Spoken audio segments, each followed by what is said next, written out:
Dear students, ये जो example आप सामने देख रहे हो ये आरबीएससी की बुक में भी है और सीबीएसई की बुक में भी है।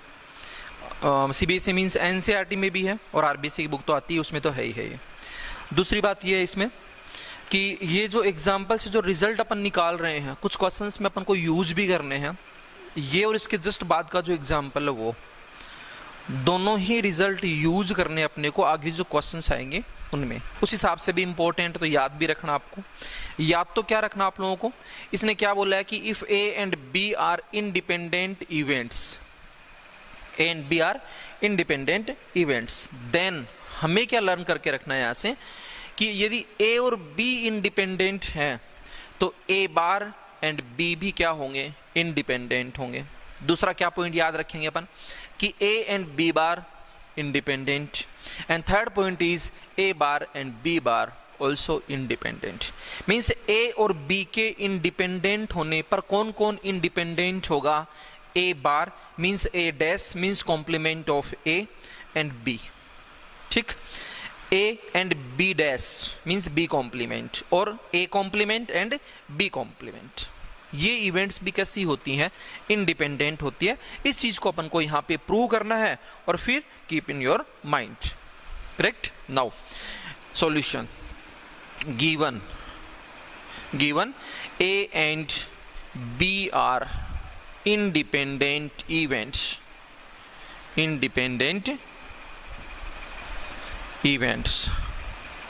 then क्या होगा अपने पास, this implies P of A intersection B is equal to P of A into P of B.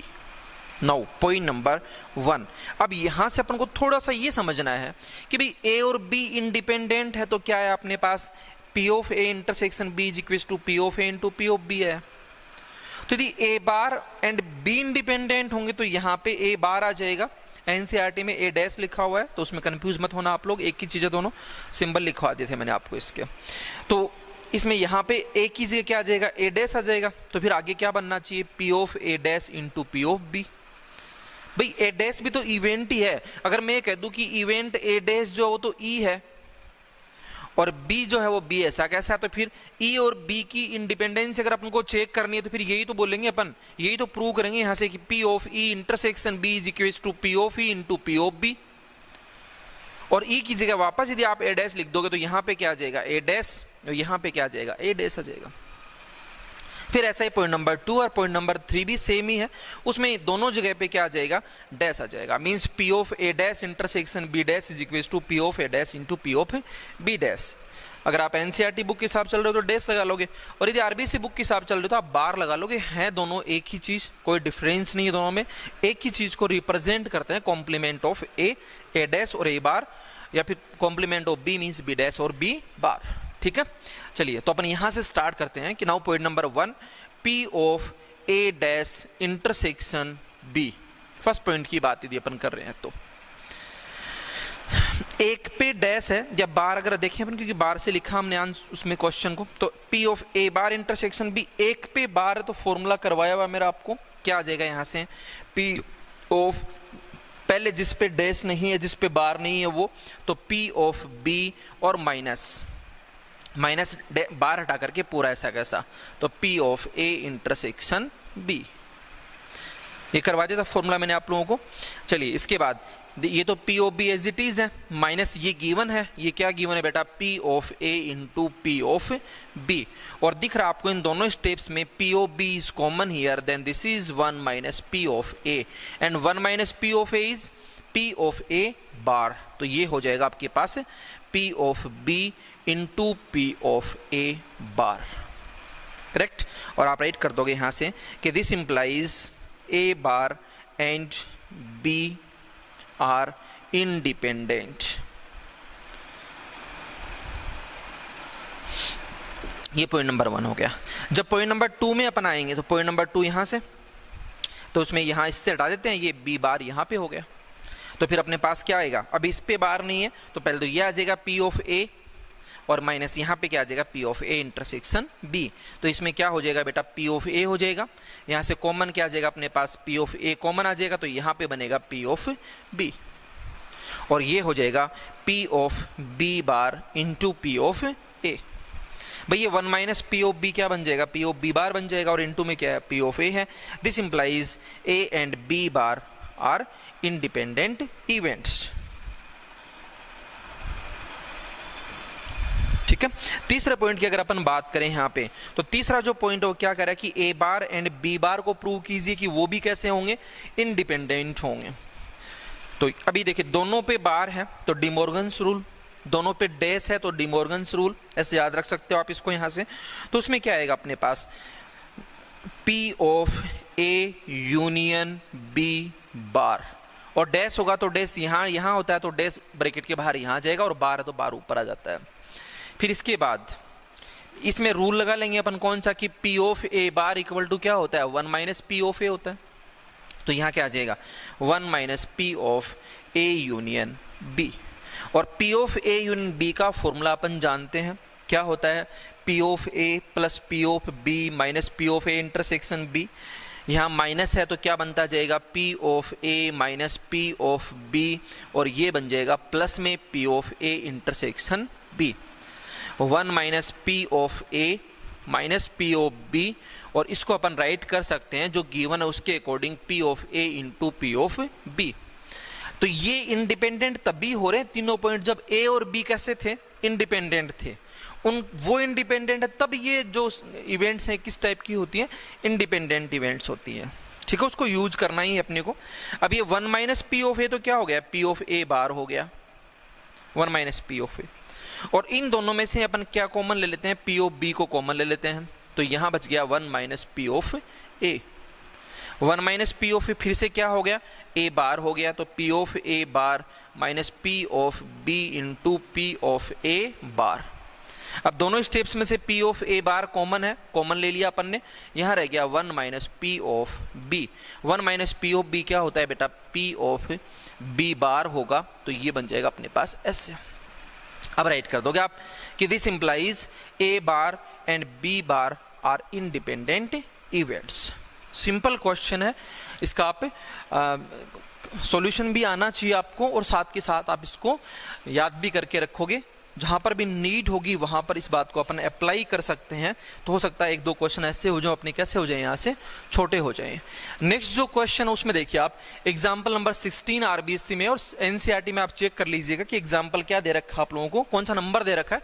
Example same है, बस उसमें इवेंट EF है, यहाँ पे इवेंट AB है, उसमें कोई फर्क नहीं पड़ेगा। तो नेक्स्ट एग्जाम्पल ये कह रहा है कि if A and B are independent events associated to a random experiment, then determine the probability of random experiment, then determine the probability of occurrence of at least one event। तो at least की जो बात है वो हमने पहले भी कर रखी है। सबसे पहले इसने क्या बोला कि A एंड B कैसी हैं, इंडिपेंडेंट इवेंट्स हैं। तो हम सबसे पहले तो यही चीज राइट करेंगे कि given A and B are independent events, then क्या होगा यहां से, this implies P of A intersection B is equal to P of A into P of B। Now अब इसने क्या पूछा अपने से कि आपको क्या डिटरमाइन करना है, probability of occurrence of at least one event. At least one की बात आ रही है, जैसे पहले भी हमने करा था डिस्कस इसके बारे में। 2 स्टूडेंट्स हैं, अब उनको बोला जाए कि एटलीस्ट वन ने 90% मार्क्स ऑब्टेन करने हैं, तो उसमें से ये इसने करे तो हो गया काम, इसने करे तो भी हो गया, और दोनों ने करे तो भी एटलीस्ट वन हुआ कि नहीं हुआ। इट मीन्स अपने पास 3 पॉसिबिलिटीज हो जाएंगी, कौन कौन सी, ये कर ले या फिर ये कर ले या तो फिर दोनों कर ले। और 3 पॉसिबिलिटीज किस में होती हैं, यूनियन में होती हैं।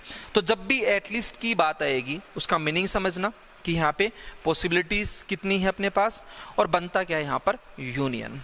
ठीक है, तो नाउ प्रोबेबिलिटी ऑफ किसका पूछा, occurrence of at least one event. तो occurrence of at least one event is equals to क्या आ जाएगा अपने पास, P of A union B। आप ऐसे भी कर सकते हो, occurrence of at least one event among A and B। ठीक है, तो P of A and B आपको फॉर्मूला पता है इसका, तो कि P of A and B का फॉर्मूला क्या होगा। अच्छा, यहाँ से देखो दूसरा फॉर्मूला मिल जाएगा अपने को। एक तो P of A union B का फॉर्मूला आप जानते ही हो, कौन सा, ये जो हम लगा रहे हैं अभी यहाँ पे, P of A plus P of B minus P of A intersection B। Mean जब भी अक्रेंस ऑफ एटलीस्ट वन की बात करें और 2 इवेंट्स गिवन हो तो ये फॉर्मूला लगाएंगे अपन। 3 इवेंट गिवन हो A B एंड C तो वो आपको बताया वो लगाओगे आप लोग, है ना। 4 इवेंट गिवन तो बस उसी को फिर क्या कर देंगे अपन, एक्सपेंड करते हैं। तो वो चीज भी अपन को यहाँ से सीखनी है अब, करेक्ट। तो उसमें अगर इंडिपेंडेंट इवेंट दे रखी है तभी अपना फॉर्मूला बनेगा जो अपन बनाने वाले हैं, अदरवाइज तो नहीं बनेगा।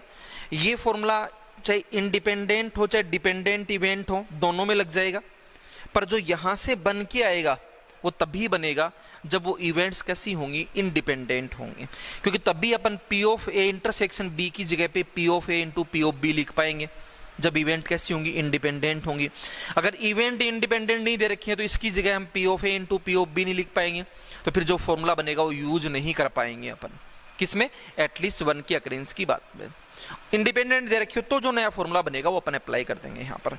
तो this is equal to P of A plus P of B और minus this is P of A into P of B।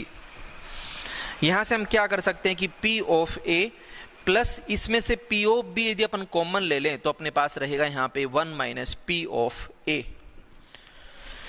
1 minus P of A क्या होता है, P ऑफ A बार। तो यहाँ पे इसको भी किस में कन्वर्ट कर लें अपन, P ऑफ A बार में कन्वर्ट कर लें, plus this is P of B और into this is P of A बार। अब इन दोनों में से P ऑफ A बार क्या लेंगे अपन कॉमन, तो P of A bar common लिया तो यहां रह गया 1 और this is P of B। 1 minus P of B is P of B बार, तो 1 minus P of A bar into P of B बार। जब भी इवेंट इंडिपेंडेंट दे रखी हो और अक्रेंस ऑफ एटलीस्ट वन की बात कर रहा हो, मीनिंग होगा P of A union B। और अब ये नहीं लगाएंगे अपन फॉर्मूला, इसकी जगह पे फॉर्मूला जस्ट इसके बाद में वो लगाएंगे और फिर ये भी लगाने की जरूरत नहीं है। इट मींस अगर यही क्वेश्चन अपने को आ रहा है अब तो आ ही गया होगा, अक्रेंस ऑफ एटलीस्ट वन की बात करेगा तो अपन डायरेक्टली क्या लिख देंगे, 1 minus P of A bar into P of B बार। इतना सारा नहीं करेंगे मैटर अपन, ये क्वेश्चंस में आपको ध्यान रखना है। फिर इसी का जनरलाइजेशन करना अपने को, ये तो कर ही लेंगे आप लोग अपनी फेयर नोटबुक में। अभी जो दोनों एग्जाम्पल करवाए हैं 15th और 16th और एनसीईआरटी में देख लेंगे आप कौन कौन से एग्जाम्पल है, दोनों को आपको फेयर नोटबुक में करना है, एक चीज। दूसरी बात करें अपन कि यहाँ पे जनरलाइजेशन दे रखा हो अपने को कि ये तो है इफ, और यहां से मैं राइट कर लूं, क्या राइट कर लूं मैं यहां से कि if A1 A2 and so on AN are independent events associated to a random experiment या with a random experiment, then determine the probability of occurrence of at least one event। तो आपको यहां से डायरेक्ट क्या याद रखना है कि probability of occurrence of at least one event, ठीक है, it is equals to 1 minus P of A1 bar into P of A2 bar into P of A3 bar and so on P of AN बार। ये आपका formula आप लोगों को याद रखना है। इसको एग्जांपल 16 नहीं स्टार मार्क करना और रेड पेन से आप लोगों को इसको बॉक्स में बंद कर लेना, चाहे पूरा रेड पेन से राइट कर लीजिएगा आप लोग, ठीक है। चलिए, ये दो तो एग्जाम्पल थे जो बेस्ट एग्जाम्पल थे, आगे यूज होने अपने क्वेश्चंस में, इसे मैंने आपको यहां से बता दिए। अब चलते हैं अपन क्वेश्चंस में। एक और एग्जाम्पल ही है अभी जो एनसीईआरटी में क्वेश्चन है, उसको देखिए आप लोग। ये एग्जाम्पल नंबर 13 है, आरबीएससी में और एनसीईआरटी में क्वेश्चन है। देखिएगा आप लोग कौन सा क्वेश्चन है। Events A and B are such that P of A is equal to 1 by 2, P of A union B is equal to 3 by 5, P of B is equal to R. Then find R if first point is events are mutually disjoint,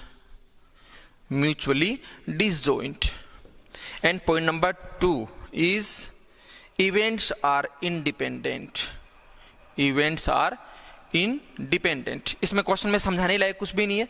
P of A given है, P of A B given है, P of B भी given है, that is R. R की हमें क्या find करनी है, यहाँ से वैल्यू फाइंड करनी है, ठीक है। फर्स्ट पॉइंट क्या दिया इसने, सबसे पहले तो अपन क्या लिखेंगे यहाँ पे, given P of A is equal to 1/2, P of B is equal to R and P of A union B is equal to 3/5, ठीक। फर्स्ट पॉइंट की बात करें अपन। नाउ पॉइंट नंबर 1, पूछा क्या इसने यहां से, वैल्यू किसकी, R की। कंडीशन कितनी दे रखी है अपने को, 2। First condition is events are mutually disjoint. Events mutually disjoint हो, इसका भी फॉर्मूला हमने पहले से किया हुआ है कि इवेंट यदि एक साथ अकर नहीं हो तो उसको अपन क्या बोल रहे हैं, मतलब साइमल्टेनियसली यदि इवेंट्स अकर नहीं हो तो उन इवेंट्स को अपन क्या बोलते हैं, म्यूचुअली एक्सक्लूसिव इवेंट्स बोलते हैं। ये डिसजॉइंट वर्ड यूज कर रहे हैं यहाँ पे, सेट का जो टॉपिक पढ़ा था अपन ने उसके हिसाब से। तो इसमें अगर 2 इवेंट्स की बात करें और म्यूचुअली डिसजॉइंट हो तो उनमें कोई भी एलिमेंट क्या नहीं होता है, कॉमन नहीं होता है। It means A intersection B क्या होता है, तो हम सबसे पहले यहाँ पे राइट करेंगे कि गिवन क्या है, if events are mutually exclusive, पूरा राइट कर लीजिएगा आप लोग, या म्यूचुअली डिसजॉइंट, ये फुल वर्ड राइट कर लीजिएगा आप। देन क्या होगा, A intersection B is equal to 5 implies P of A intersection B is equal to 0। अब होगी अपने पास 4 थिंग्स, कौन कौन, पी ऑफ ए हुआ, पी ऑफ बी हुआ, यूनियन हुआ और इंटरसेक्शन हुआ। ये कौन से फॉर्मूले में यूज होती हैं बेटा, ए यूनियन बी की प्रोबेबिलिटी में। तो since P of A union B is equal to P of A plus P of B, ये मैंने क्यों राइट करा है यहाँ पर, क्योंकि ये भी हमने फॉर्मूला राइट करा हुआ है कि जब इवेंट्स म्यूचुअली डिसजॉइंट होंगी तो ये होगा। तो अपन या तो सिंस लिखें या तो फिर ये लिखें यहाँ पे, या फिर यहाँ से ऐसे भी लिख सकते हैं कि this implies P of A and B is equal to this, P of A union B is 3/5, P of A is 1/2 plus this is R. Now we want to find value of R, then this implies R is equals to 3/5 minus 1/2, 5 2 है तो LCM हो गया 10, ये हो गया 6 और ये हो गया यहाँ पे 5, मीन्स रिजल्ट इज 1/10। करेक्ट, समझ में आ गया होगा, इतना हार्ड है भी नहीं, सिंपल क्वेश्चन। सेकंड पॉइंट की बात करें अपन, सेकंड में क्या बोला, इवेंट्स आर इंडिपेंडेंट। तो इफ इवेंट्स आर इंडिपेंडेंट, ये पूरा राइट कर लीजिएगा आप, then P of A intersection B is equal to P of A into P of B। फिर यहां से राइट करेंगे अपन कि since P of A and B is equal to, वही 4 थिंग्स हैं अब ये अपने पास, तो P ऑफ यहां से क्या और लगा देंगे अपन, P of A intersection B, और फिर इसमें वैल्यूज पुटअप करते जाएं अपन। कैसे वैल्यूज पुट कर लें, इसको P of A intersection B यहां से फाइंड कर लेंगे अपन, वो क्या है अपने पास 1/2 इंटू R है, मीन्स R/2 हो जाएगा। P of A union B is 3/5 equal to this is 1/2, this is R and this is R/2। Solve कर लें तो इन दोनों को अभी भी अपन ने सोल्व किया था, ये कितना आया था 1/10 आया था, और ये अपने पास सोल्व करें तो आ जाएगा R/2, क्योंकि ये R और माइनस R/2 सोल्व आप लोग खुद कर लीजिएगा, कैसे आया हुआ आप खुद सोचिएगा। यहाँ से यदि अपन R की वैल्यू फाइंड करना चाहिए तो देखो आप यहाँ से ये सोल्व हो रहा है, then implies R is equal to 1/5। Simple question है ये, CBSE एग्जाम में भी आया हुआ है और RBSE एग्जाम में भी आया हुआ है, तो अच्छे से इसको केयर करके आप लोग चलिएगा।